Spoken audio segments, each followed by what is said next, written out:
Hello everyone, আমার রান্নাঘরে তোমাদের সকলকে জানাই সুস্বাগতম। আজকে আমি চলে এসেছি তোমাদের জন্য একটা নিরামিষ পনিরের রেসিপি নিয়ে। এই নিরামিষ পনিরের রেসিপিটা পোলাও, ফ্রায়েড রাইস, রুটি, পরোটা, লুচি, কড়াইশুঁটির কচুরি সবের সাথেই খেতে কিন্তু ভীষণ ভালো লাগে। আমি এখানে 400 গ্রাম রেড কাউ পনির নিয়েছি। পনিরের রেসিপিটা বানানোর জন্য আমি পনিরটাকে টুকরো টুকরো করে কেটে নিয়েছি। প্রথমে আমি একটা মশলা তৈরি করে নেব। আমি মিক্সির বাটির মধ্যে দিয়ে দিয়েছি 20-22টা কাজু বাদাম এবং 2 চামচ পোস্ত। প্রথমে এটাকে আমি একবার ঘুরিয়ে নেব জল না দিয়ে। দেখো, জল না দিয়ে এটাকে আমি একবার ঘুরিয়ে নিয়েছি। এখন দিয়ে দিচ্ছি 2 ইঞ্চ আদা টুকরো টুকরো করে কেটে নিয়েছি আর কিছু কাঁচা লঙ্কা। ঝালটা তোমরা নিজেদের টেস্ট অনুযায়ী দিয়ে নেবে। দিয়েছি অল্প পরিমাণ জল। এখন আমি একটা মিহি পেস্ট তৈরি করে নিয়েছি।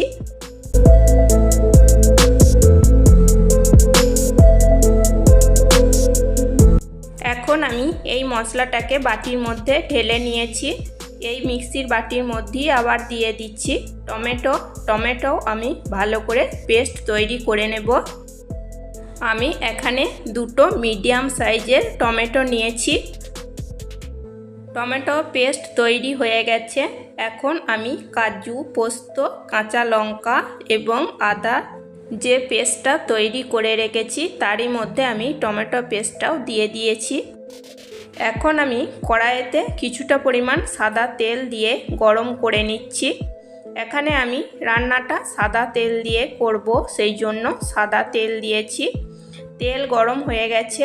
এখন আমি পনিরগুলোকে দিয়ে একটু ভেজে নেব। পনিরগুলোকে আমি একসঙ্গে না দিয়ে দুবার দিয়ে আমি ভেজে নেব। প্রথমে অল্প দিয়ে ভেজে নিচ্ছি, পরে আবার বাকিটা দিয়ে ভেজে নেব।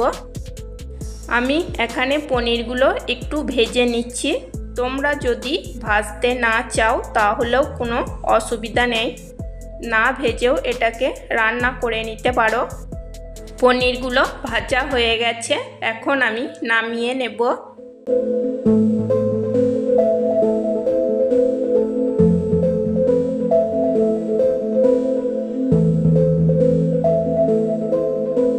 পনিরগুলো আমার ভেজে নেওয়া হয়ে গেছে। পনির ভেজে নেওয়ার বাকি তেলটার মধ্যে দিয়ে দিচ্ছি 2টো শুকনো লঙ্কা, 2টো দারচিনির টুকরো, 4টে লবঙ্গ এবং 4টে এলাচ আমি মুখ ফাটিয়ে নিয়ে দিয়েছি। গোটা গরম মশলাগুলো একটু তেলে নাড়াচাড়া করে নিচ্ছি। গোটা গরম মশলার একটা সুন্দর গন্ধ এসে গেছে।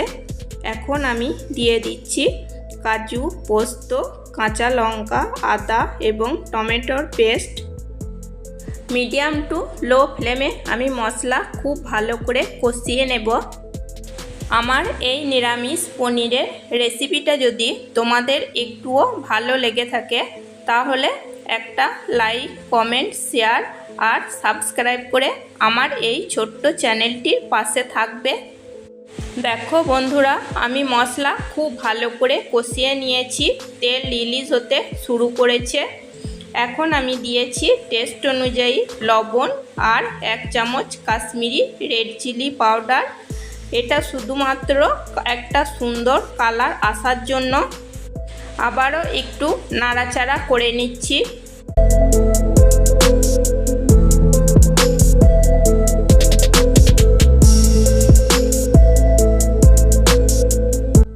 এখন আমি ভেজে রাখা পনিরগুলোকে দিয়ে দেব। লো ফ্লেম রেখে পনির আমি খুব ভালো করে মশলার সাথে মিশিয়ে নেব।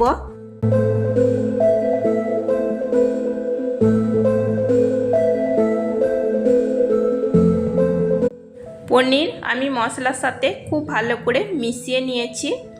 এখন মশলার বাটিটা ধুয়েই প্রয়োজন মতো জল দিয়ে দেব। খুব বেশি ঝোল হবে না, এটা একটু মাখো মাখো হবে। আবারও নাড়াচাড়া করে খুব ভালো করে মিশিয়ে নেব এবং মিডিয়াম টু লো ফ্লেমে 5 মিনিট ঢাকা দিয়ে রান্না করে নেব। 5 মিনিট মিডিয়াম টু লো ফ্লেমে ঢাকা দিয়ে রান্না করে নেওয়ার পর ঢাকা সরিয়ে নিয়েছি। এখন আমি এতে দিয়ে দেব 1 চামচ ঘি। ঘিও ভালো করে মিশিয়ে নেব। ব্যাস তৈরি হয়ে গেছে নিরামিষ পনির। এই রেসিপিটা যদি তোমাদের পছন্দ হয়ে থাকে তাহলে অবশ্যই একবার বাড়িতে বানিয়ে নিও, দেখবে এটা খেতে কিন্তু ভীষণ ভালো হবে। দেখো কত সুন্দর হয়েছে, এটা খেতেও কিন্তু খুবই টেস্টি হয়েছিল। আজকের মতো এই পর্যন্তই, আবার আসবো অন্য কোনো নতুন রেসিপি নিয়ে। সকলেই ভালো থাকবে, সুস্থ থাকবে। চলো টাটা, বাই।